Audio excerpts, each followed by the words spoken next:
ఈరోజు నేను మీకు ప్రత్యేకంగా చెప్పవలసిన అవసరం లేదు.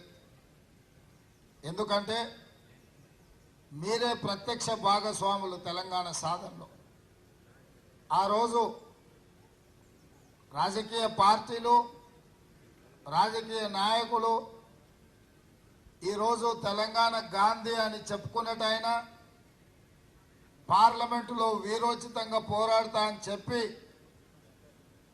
మహబూబ్ నగర్ జిల్లా ప్రజల్ని మోసం చేసి ఎంపీగా ఎన్నికై ఢిల్లీలో తన బంగళాలో పండుకొని నిద్రపోతున్నప్పుడు కాంగ్రెస్ పార్టీ ప్రకటించిన తెలంగాణ వెనక్కి పోయినప్పుడు నడుము బిగించింది, తెలంగాణ సాధించింది సింగరేణి గని కార్మికులు అని చెప్పి గర్వంగా మనం చెప్పుకోవచ్చు. మీకందరికీ తెలుసు, ఆనాడు రాజకీయ పార్టీలు తెలంగాణ సాధనలో విఫలమైనప్పుడు జానారెడ్డి గారి ఇంట్లో తెలంగాణ సాధించుకోవడానికి అవసరమైన కార్యాచరణ ప్రకటించాలి అని చంద్రశేఖరరావు గారు వచ్చి వారిని శరణు చొచ్చితే జేఏసీ ఏర్పాటు చేయడం జరిగింది. దాని చైర్మన్గా కోదండరామ్ గారిని మనమందరం పెట్టుకోవడం జరిగింది.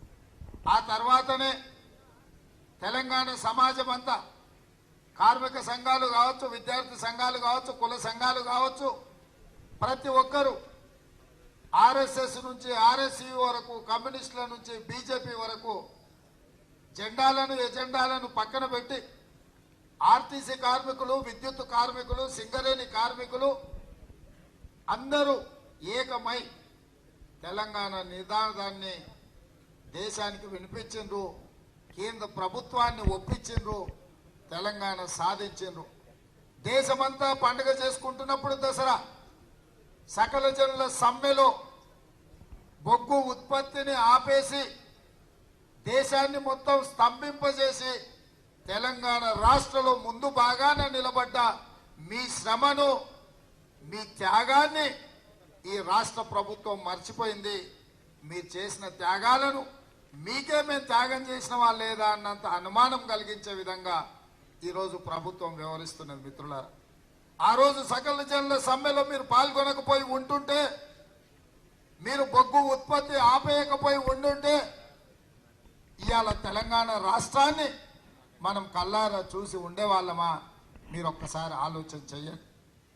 ఇవాళ ఈ ప్రాంత ఎమ్మెల్యే టిఆర్ఎస్, మీ బొగ్గు గని కార్మిక సంఘం అధ్యక్షురాలు టిఆర్ఎస్ఏ కాదు, కేసీఆర్ కుటుంబం. ఇవాళ నిర్ణయాలు తీసుకోవాల్సిన ముఖ్యమంత్రి కేసీఆర్. ముఖ్యమంత్రి కేసీఆర్ ఉండి తెలంగాణ బొగ్గు గని కార్మిక సంఘానికి అధ్యక్షురాలుగా ఉన్న కవిత గారు మాట్లాడితే ఇంకా అడ్డమే ఉంది మీ సమస్యలను పరిష్కరించడానికి. అంటే కార్మికుల సైడ్ వాళ్ళే ఉంటారు, ప్రభుత్వంలో వాళ్ళ కుటుంబమే ఉంటుంది. వీళ్ళు అడిగినట్టు చేస్తారు, వాళ్ళు కొట్టినట్టు చేస్తారు, చివరికి వస్తే నట్టేట కార్మికులను ముంచే ప్రణాళికను, కార్యక్రమాన్ని ఈరోజు కేసీఆర్ కుటుంబం ముందుకు తీసుకెళ్తుంది. మీరేమైనా ఆకాశంలో ఉన్న చందమామని అడిగినరా?